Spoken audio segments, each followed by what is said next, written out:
Olá pessoal, estamos aqui para mais uma apresentação, nosso segundo encontro, de forma agora um pouco mais rápida, um pouco mais específica. A gente vai falar hoje especificamente sobre as modificações na vida forense, seja para nós, no judiciário, seja para os outros operadores do direito, defensoria, MP, servidores, e para os advogados, como lidar com essa nova realidade. Tá ok? Então a gente fez uma primeira apresentação, dando uma visão geral dessa nova realidade no nosso cotidiano aqui no país, principalmente focado para questões de manutenção de emprego, linha de crédito, benefício assistencial. Então foi uma primeira apresentação um pouco mais extensa, e agora a gente vai tentar fazer apresentações um pouco menores e mais específicas. Tá ok? Me chamo Mário Esbalqueiro, sou juiz de direito em Campo Grande, Mato Grosso do Sul. Vim de Curitiba para Mato Grosso do Sul em razão do concurso para juiz e hoje sou mato-grossense de coração, professor da Escola da Magistratura. E nesse período de pandemia, a ideia com esse projeto é levar de graça mais informações, não só para os profissionais do direito, como para pessoas que têm interesse no assunto, acadêmicos, professores, para que a gente possa se auxiliar e sair maiores dessa situação de crise. A crise ela pode servir para nos desanimar, mas ela também pode servir como oportunidade de crescimento, e acho que é essa a grande cartada que nós temos que ter em mente. Beleza? Então vamos lá. Vida forense a partir dessa nova realidade aí com o coronavírus. O que a gente vai propor nessa segunda aula? Verificar essa nova realidade, o que está acontecendo no país hoje. Como nós falamos na primeira aula, e fica a dica aí para quem não assistiu, ela é um pouco mais extensa, quase 1 hora. Primeiro a gente colocou no YouTube, por causa do tamanho, depois via IGTV, a gente conseguiu colocar aqui mesmo no Instagram. Então, para quem fica sabendo pelo Twitter, Facebook e tal, a gente vai tentar, a partir de agora, tocar sempre via IGTV, fica mais fácil para todo mundo, consegue assistir de celular e no próprio Instagram. E o único pedido que eu faço para vocês é, se souberem de pessoas para quem isso pode ser útil, repasse, tá? Para que a gente possa trocar informações, me passar novas ideias, mandem no direct, mandem aí no comentário abaixo do vídeo. Às vezes para dar mais um enfoque, se precisar tirar dúvida teórica, não fazer consulta, porque daí eu não posso falar nem na questão acadêmica, mas a gente pode discutir temas ligados a essa apresentação de hoje, ok? Então vamos lá, a gente falou na aula passada, na primeira, sobre a nova realidade, a gente tem embasamento legal, a gente tem reconhecimento pela Organização Mundial de Saúde que nós estamos vivendo numa pandemia, ainda que essa declaração tenha sido um tanto vagarosa, porque chegou agora, a coisa está feia na Ásia desde o início do ano, e agora que foi reconhecida a pandemia no começo de março, nós estamos em meados de abril, e o Brasil já começa a enfrentar essa situação, já temos lei disciplinando essa situação, reconhecendo uma pandemia, reconhecendo uma emergência sanitária, com várias consequências, o que possibilita aquisições de produtos, de insumos, contratação de serviços, construções, por exemplo, de hospitais, questões onde, segundo a emergência sanitária, a gente pode abrir mão de algumas burocracias impostas por lei em razão de algo maior, que é atender o mais rápido possível o bem-estar, a saúde pública. Beleza? E daí, a gente passa a viver uma nova realidade. E a partir de agora, como que eu vou trabalhar com essa nova realidade no nosso ambiente, no nosso cotidiano? Eu como juiz, vocês como juízes, promotores, advogados, demais profissionais do direito, acadêmicos, final de faculdade, às vezes já se preparando para entrar no mercado, com tanta coisa nova. Em pouco tempo a gente tem, em poucos anos, mudança de todo o CPC, discussões de mudança na legislação penal, pacote anticrime, agora coronavírus, com um monte de alterações emergenciais. E a ideia é que a gente passe a abordar vários temas de forma simples, rápida, trazendo informações práticas, para não ficar aquela informação só teórica, como normalmente a literatura traz, né? Traz a informação dizendo que a doutrina entende assim, mas aqueles casos do nosso dia a dia a gente normalmente não encontra na doutrina. E daí, né, a partir dessa nova situação, dessa nova realidade, a gente tem atos administrativos do CNJ que vieram tratar, né, dessa nova realidade. Então, como norte para vocês seguirem, para vocês pesquisarem, como que está o procedimento? Os prazos estão suspensos, não estão suspensos, a gente sabe que está, mas até quando? Vamos fazer uma retrospectiva como que começou isso e tomem cuidado, né? Tenham sempre em mente pesquisas na Recomendação 62, está aí do lado no slide, e Portaria 313 do CNJ. Tá? A Recomendação 62 ela é do dia 17 de março desse ano, né, 2020, e a Portaria 313 é um pouco depois, acho que no dia 19, tá bem? A gente vai começar a tratar de forma bem simplificada. A Recomendação 62 ela é mais extensa, então a gente vai trazer os principais pontos para facilitar a vida dos operadores do direito e tendo cuidado com a 313 que acrescentou mais algumas ideias. Então vamos lá. O que nós podemos encontrar na Recomendação 62 do CNJ? A ideia é que essa recomendação ela veio tratar de uma situação de pandemia de saúde, uma pandemia onde a gente tem que evitar o alastramento desse vírus, e em razão disso o CNJ disciplinou várias condutas. A gente tem críticas positivas e críticas negativas com relação a essa recomendação do CNJ, porque ela não tratou só de questões do funcionamento do judiciário, de suspensão de atividades, de home office e outras questões de uniformização, mas ela trouxe muita questão relacionada a revisão de aprisionamento, prisão cautelar, internação cautelar, prisão domiciliar, inclusive para quem está cumprindo pena. Então há quem critique porque ela poderia ter extravasado a competência do CNJ, é uma corrente, né? Se isso não seria matéria jurisdicional, poderia o CNJ tratar disso e cobrar isso dos juízes, né?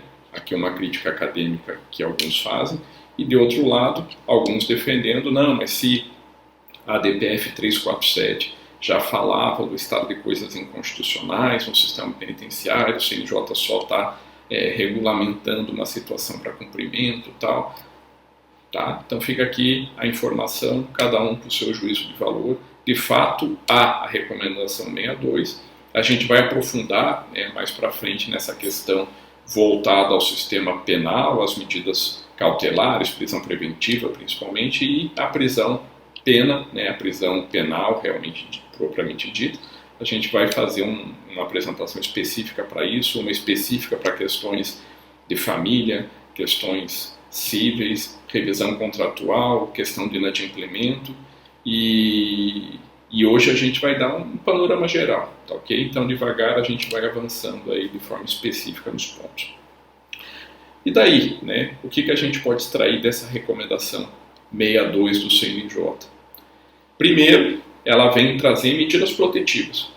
Ela trata, por exemplo, do afastamento do atendimento físico de servidores do judiciário em situação de risco em razão da pandemia. Então, pessoas idosas, imunodeficientes, com doenças pulmonares, situações onde eles se colocam numa situação de risco acima da média, essas pessoas devem ser afastadas do atendimento ao público. E vejam, mas espera aí, mas suspendeu a atividade, por que está falando isso?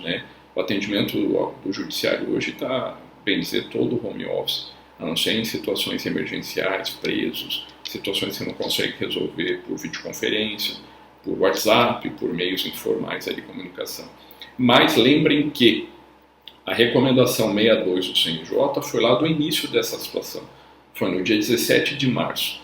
A suspensão dos trabalhos presenciais, como regra, ela veio uns dias depois, na Portaria 313, tá bem? Na Recomendação 62, então ela trata primeiro do afastamento do grupo de risco, tá? Essa foi uma iniciativa que foi tratada. Ela recomenda, tratar por áreas de competências. Por que eu coloquei aí no ponto 2? Porque se vocês pegarem, para quem ainda não leu a Recomendação 62, fica a dica importante nesse período para se ambientar nessa nova situação.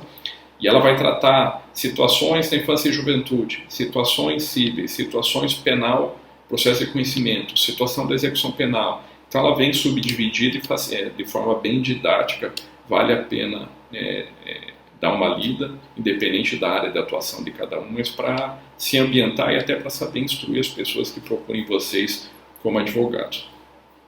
Outra recomendação que existe nesse ato do CNJ, isso lá desde o dia 17, recomenda o adiamento das audiências. No começo, principalmente até a semana passada, muitos profissionais do direito, eu recebi algumas solicitações de informação, e daí vai ter audiência, não vai estar suspenso, né? Não é contigo, mas a gente está com medo, porque, por exemplo, o TJMS estava funcionando, TJMG já tinha saído um ato suspendendo o expediente, tem Tribunal do Sul que suspendeu, Tribunal do Nordeste que não suspendeu, e começou a ficar uma situação um tanto de imprevisibilidade, de insegurança, tanto é que depois veio o próximo ato do CNJ que a gente vai abordar no próximo slide, tá?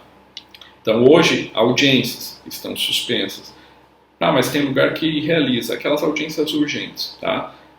Aquelas audiências de réu preso, situações de processo civil, mas que demandam uma urgência, uma relevância. Por exemplo, uma prova que vai se perder, uma produção antecipada, situações que não dá para esperar aí 30, 60 dias pelo menos, né? Talvez até 90 dias, vamos ver como vai andar essa situação da pandemia, a princípio até 30 de abril, tá? Mas pode ser que isso seja revisto de acordo com o andar da carruagem no nosso país. Outra mudança de paradigma, a gente vê, principalmente nas instâncias mais altas do judiciário, um pouco de resistência quanto à videoconferência, principalmente na esfera penal. A gente tem uma resistência quanto à questão da videoconferência, se quer um contato pessoal do juiz com o preso, principalmente, mas numa situação onde a gente tem um vírus de alta transmissibilidade, com situações um tanto debatidas aí sobre o risco de vida, mas bem ou mal a gente tem altos números de óbito, me parece que são parâmetros importantes para a gente repensar a realidade. E o próprio CNJ reconhece que os atos onde a gente vai precisar reunir pessoas, eles devem ser realizados preferencialmente por videoconferência, tá bom? Então a gente vai ter casos onde nós conseguimos utilizar material de videoconferência. Hoje a gente tem um monte de aplicativo, né, que possibilita a videoconferência, tem o programa do próprio CNJ que possibilita a videoconferência, vai te mandar o fórum, te manda um login, você consegue acessar, né, a videoconferência. Então me parece que é um futuro sem volta, porque à medida que a gente tem um pouco de resistência a essas novas realidades virtuais, à medida que a gente vai precisar delas, né, principalmente agora em abril, talvez maio, a gente vai perdendo medo, vai aprendendo a lidar com essa novidade e vai perdendo medo de lidar com situações novas, com situações diferentes. Então a videoconferência ela já vem sendo utilizada pelo judiciário e me parece que cada vez mais é uma realidade que veio para ficar. Inclusive para a audiência de custódia, que talvez seja a maior resistência, principalmente do CNJ, para a utilização da videoconferência, e a própria recomendação 62 diz que é possível, em razão do Covid-19, utilizar esse argumento para não realizar a audiência de custódia nesse período, em sendo o caso de fazer, né, porque ela não proíbe, diz que é possível suspender, em sendo o caso de fazer, que se dê preferência para a videoconferência também. Por quê? Óbvio, né? A gente vai evitar de ter juiz, promotor, advogado, né? Às vezes advogados ali, porque são várias audiências de custódias em sequência, alguns presos, polícia, servidores, tudo ali no mesmo ambiente, né? Entrando e saindo, ou seja, é exatamente o que a gente não quer numa situação para evitar o alastramento desse vírus chamado de Covid-19. Tá ok? Então, como que eu vou interpretar as medidas? O que a recomendação quer é seguir a recomendação também, né, do Ministério da Justiça, do Ministério da Saúde, do Governo Federal, para que se evite aglomeração, né, já que a gente tem um vírus de fácil contágio, que a gente evite essa reunião em locais fechados, e no caso, né, da audiência de custódia mais do que nunca, porque às vezes são pessoas que não estavam se cuidando, às vezes a gente tem pessoas assintomáticas, seja servidores, juízes, advogados, e há um risco de contaminação, essa pessoa fica presa, levar esse vírus para dentro do sistema penitenciário. E isso a gente vai voltar na aula que a gente vai falar da execução penal, né? Covid-19 e a execução penal. Medidas que a gente vem tomando, medidas que podem ser tomadas, ideias para outros locais e debates, né, sobre funcionamento, não funcionamento, tem muita polêmica nessa área. Tá? E os prazos estão suspensos. Né? Por quanto tempo? Pela recomendação 62, a recomendação ela vale por 90 dias. Então, os atos da recomendação 62, ela fala que ela tem validade, essa regulamentação, por 90 dias. Tá ok? A atividade, né, do judiciário, a gente vai ver que a suspensão de prazos na 313 fala até 30 de abril. Tá? Que é o próximo slide, eu já vou passar para ele. A portaria 313, o que ela fala? Ela suspende o expediente do judiciário no Brasil todo. Né? Isso porque é exatamente aquilo que eu expliquei no slide anterior. A gente começou a ter posicionamentos divergentes entre vários tribunais. Tem TRF que suspendeu, tem TJ no mesmo estado que não suspendeu, tem estados vizinhos, né, como eu falei, Minas Gerais suspendeu o expediente, Mato Grosso do Sul não.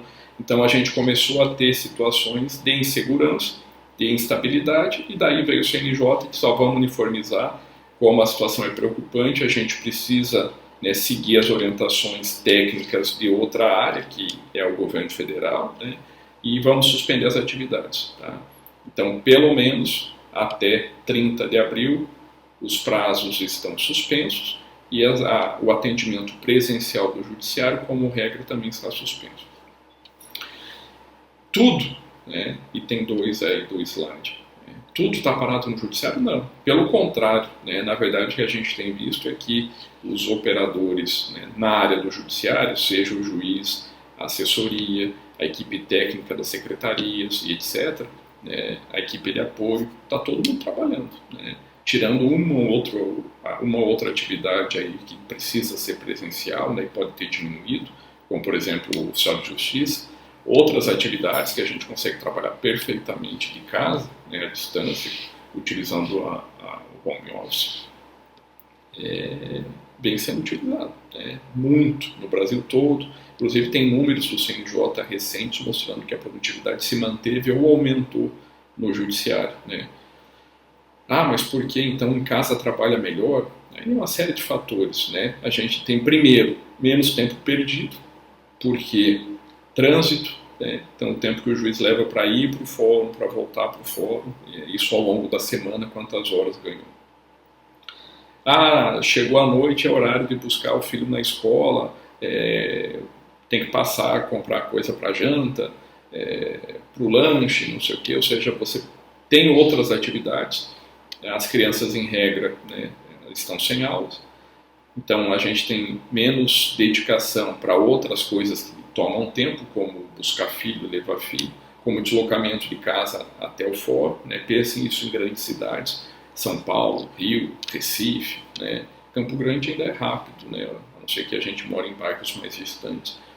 Trânsito diminuiu bastante, né? Mesmo quando a gente precisa sair, o trânsito é bem menor, então tem esse fator que precisa ser lembrado. Outro, menos dedicação a outras atividades que tomam tempo, por exemplo, atendimento às partes, atendimento ao advogado. Caiu muito, né? Não tem atendimento, tem que ser virtual. Como que nós estamos fazendo? Eu atuo numa vara criminal especializada, né, com execução de pena no regime fechado. O que está sendo feito? Telefone. Né? A gente arrumou o telefone para o cartório, a gente já tinha grupos do WhatsApp, mas agora a gente tem um grupo para o plantão Covid-19, onde está a assessoria, juiz, chefe do cartório, e a gente se fala o tempo todo, de manhã, de tarde, à noite, né?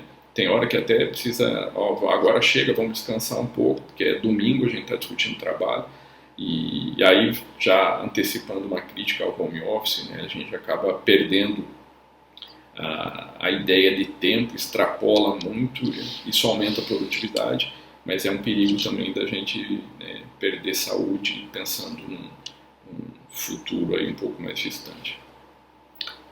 Claro que a gente tem exceções, né? Quem se aproveita da situação de trabalhar em casa para trabalhar menos ou não trabalhar, mas a grande maioria está trabalhando e trabalhando até mais. E outra situação que estamos usando bastante, o WhatsApp, né? Então, o advogado liga e o chefe de cartório, normalmente é ele que está com esse telefone, e ele atende, vê a situação, se não for uma coisa que tem que ser na hora, né? E normalmente a gente não tem uma situação que tem que resolver na hora, né? Normalmente 99% dos casos, ainda que seja urgente, a gente pode resolver dali umas horas, dali uns dias. Se pede para colocar a mensagem de texto, porque a gente consegue controlar, né?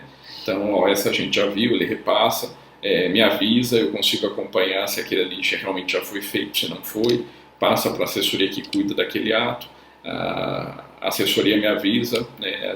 Esse daí na verdade a gente já tinha visto, pergunta posicionamento, ó, tem 3 parecidos, vamos fazer assim, vamos fazer assado.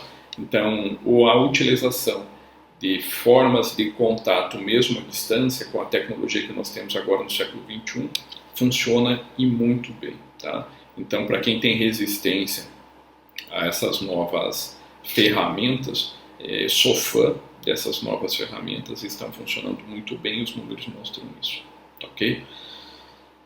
E as atividades que estão funcionando, né? Qual que é a ideia? No artigo 4º da portaria 313 do CNJ vai tratar, né? Não limita que os tribunais não aumentem, né, essa situação, mas trata as atividades, as matérias que devem ser tratadas durante o plantão. Ou seja, a princípio as atividades estão suspensas, os prazos estão suspensos, mas pelo que eu tenho visto, né, o judiciário tem trabalhado com todas as matérias, o que não vai acontecer é correr prazo para o advogado, né, para não ter perigo de não conseguir contactar a parte, não conseguir se manifestar, precisar acesso a provas, tal. Então é o prazo que está suspenso. Situações relacionadas, por exemplo, à prisão, óbvio, né, isso não para.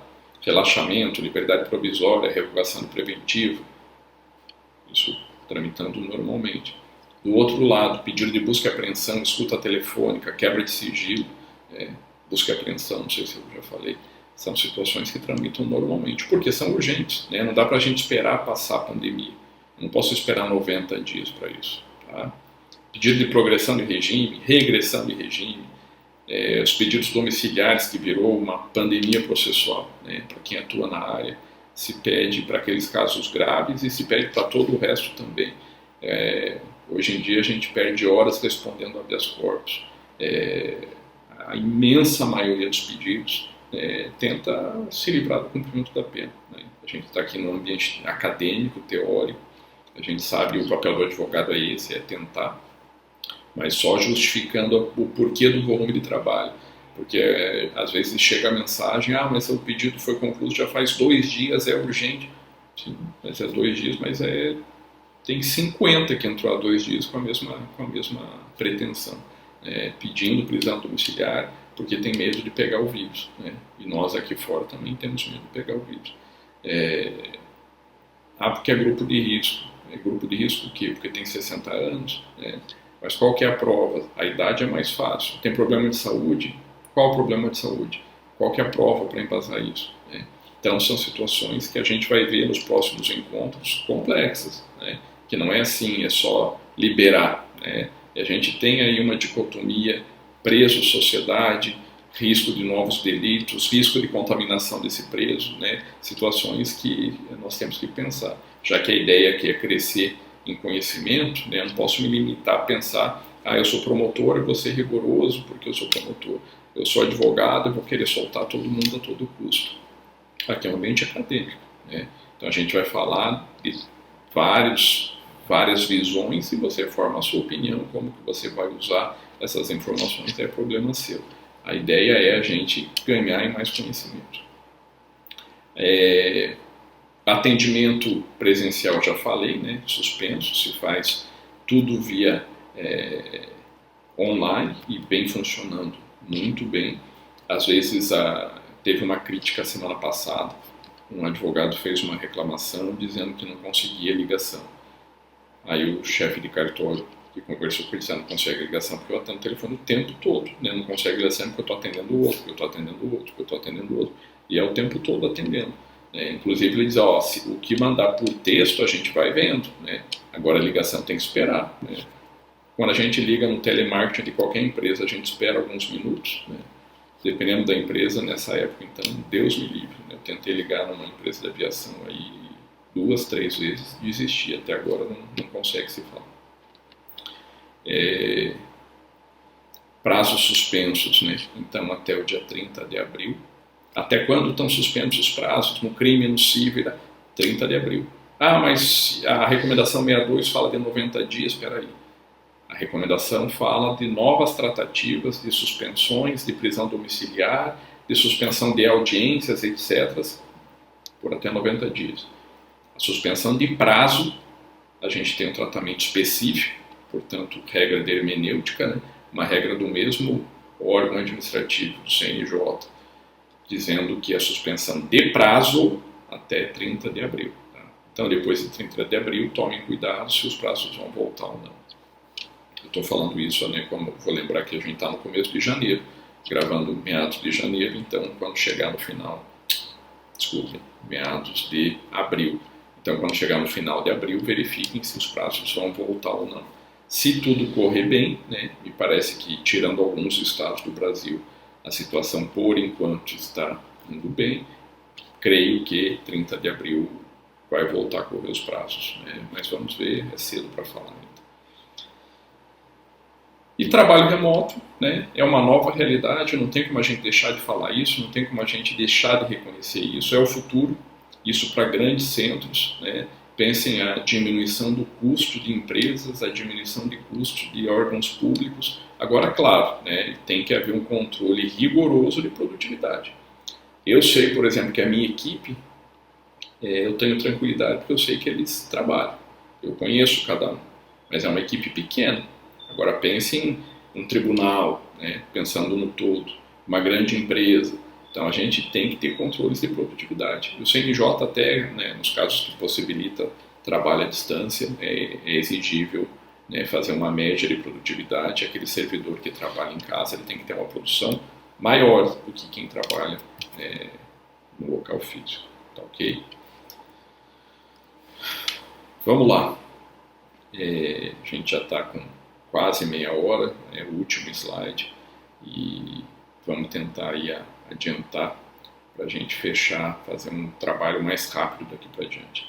Caso prático relacionado a essa situação do coronavírus, se eu não me engano, eu achei notícias do estado de São Paulo sobre decisões tomadas no plantão, e nesse caso o advogado acionou o judiciário dizendo que o direito dele de ir e vir, o direito dele de propriedade e o direito dele de exercer a sua profissão de advogado estavam sendo desrespeitados. Por que isso?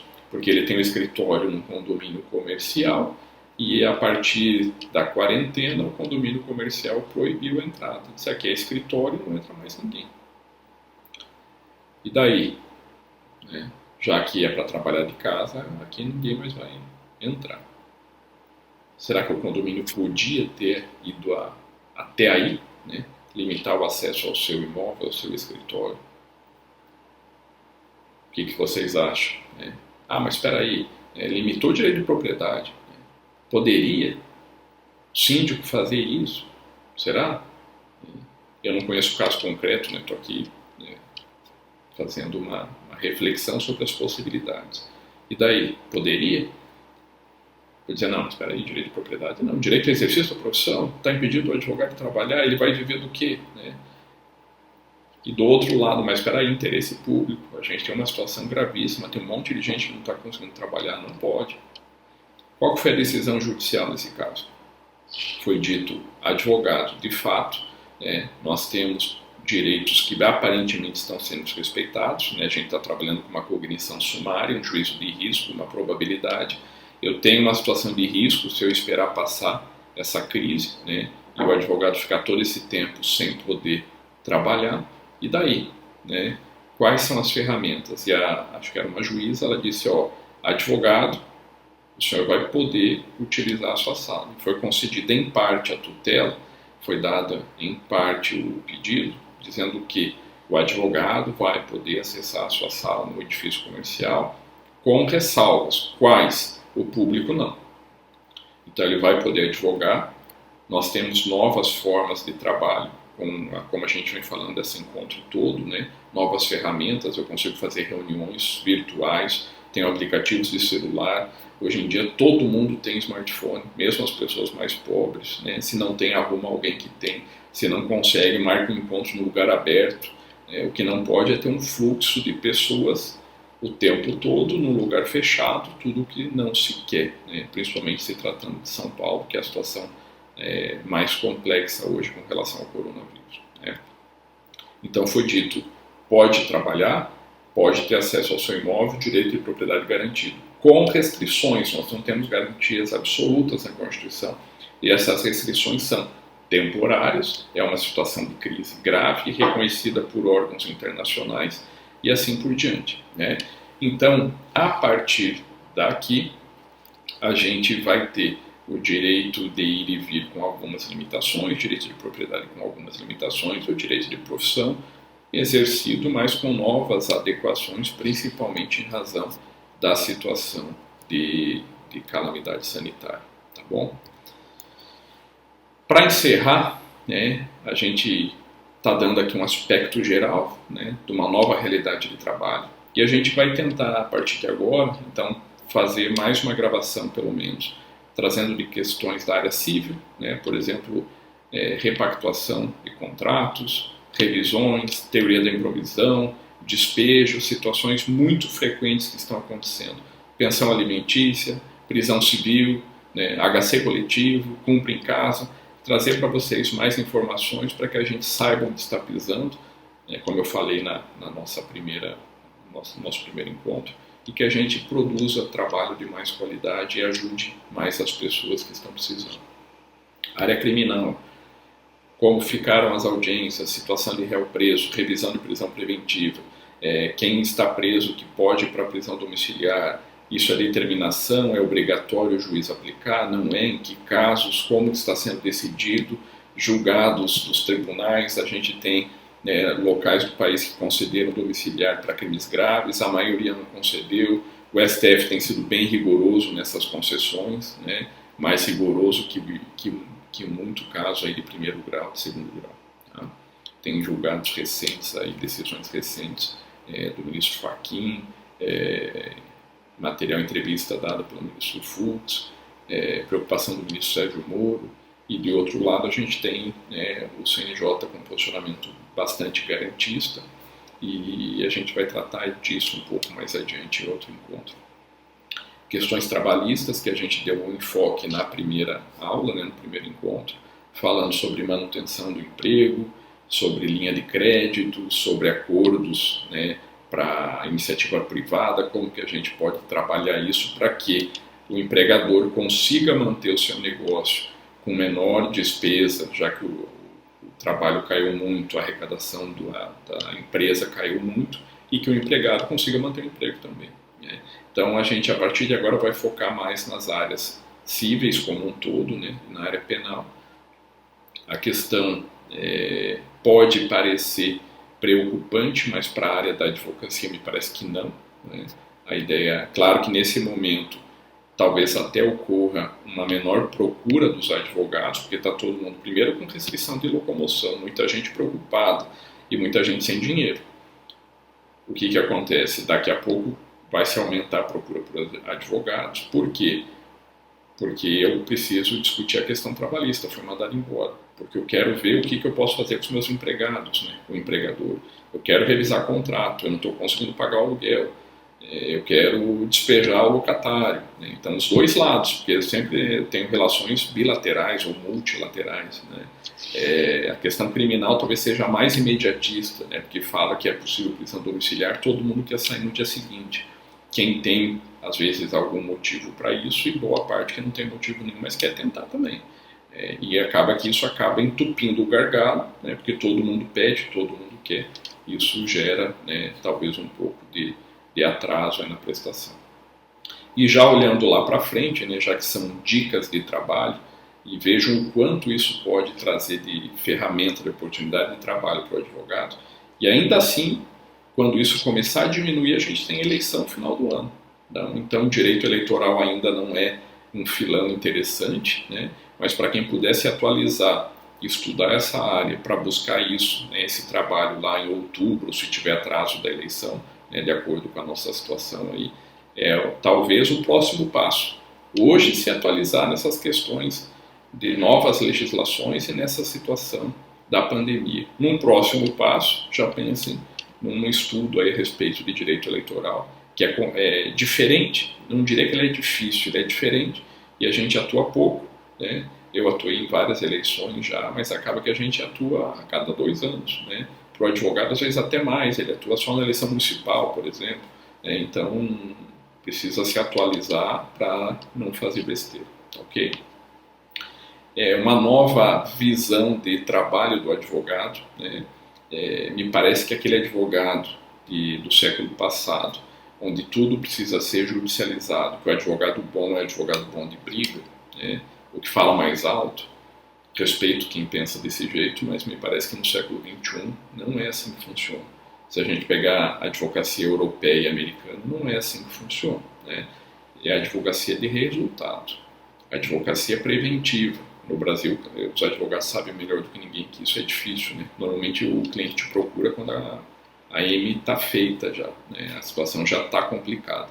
Normalmente ele não consulta antes, ele faz, daí vai pedir socorro. Mas o ideal é que consultasse antes.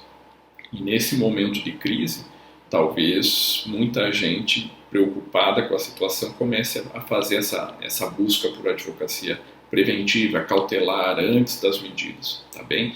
Outra situação é o advogado que tenta consensualizar, que tenta resolver o problema.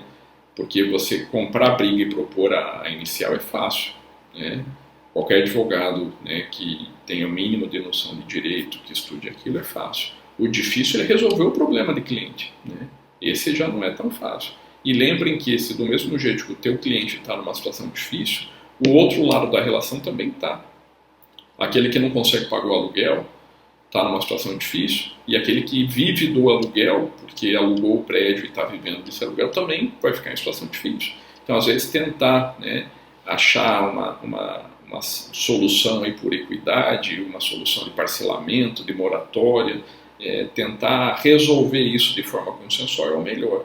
E às vezes você, ao invés de não conseguir resolver a situação, você consegue resolver e ainda ganha 2 clientes, né? Porque resolveu da pessoa que te procurou e resolveu da pessoa que também vai ter problema, porque é o outro lado da relação. Tá? A gente vai falar um pouquinho mais disso quando a gente voltar a falar na área civil, das questões aí que estão emergindo com essa crise, tá bom?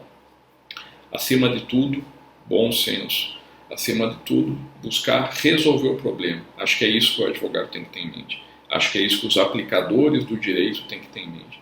Porque às vezes você resolver um processo, uma sentença, é mais rápido do que resolver a crise. Isso muito para o direito de família, né? Às vezes o juiz está vendo a parte jurídica aqui, está fácil. Carga probatória, não tem nada provado, vai ser improcedente, né? Ou vai ser procedente, mas a briga vai continuar. Como que a gente vai poder resolver o conflito? E a ideia da justiça é essa, né? Pacificação social. Não é terminar com o processo e a semana que vem entra com outro. E o mês que vem liga para o advogado de novo, né? E as situações vão ficando mais graves, mais sérias, tá? Então me parece que a ideia é buscar resolver o problema. E pensar que, às vezes, um acordo efetivo é melhor do que uma briga que você vai ganhar, mas não vai levar. Tá? Principalmente em época de crise. Lembrem disso, né? Porque às vezes você vai conseguir êxito judicialmente, mas a pessoa não tem nada para te pagar, né? Você não vai conseguir concretizar aquele direito. Então a gente vai voltar nesses tópicos, é só para dar uma introdução, para quando a gente for falar, né, da aula específica na área civil, para que vocês lembrem disso. Tá? A solução amigável os bancos estão fazendo, né? Eu pus aí o exemplo. Os bancos estão fazendo acordos, né, suspendendo o contrato de financiamento bancário, de veículo, Tem vários bancos grandes aí que você faz o pedido até por aplicativo e a parcela é suspensa, é jogada lá para o final do contrato. Tá? Então, às vezes, você vai poder atuar com uma advocacia administrativa como uma advocacia consensualizada e não vai precisar judicializar. Resultado rápido e sem muito custo e resolve o problema do seu cliente. Tá bom? Então, fazendo sempre essa subsunção, esse equilíbrio, né? Que resultado que eu quero?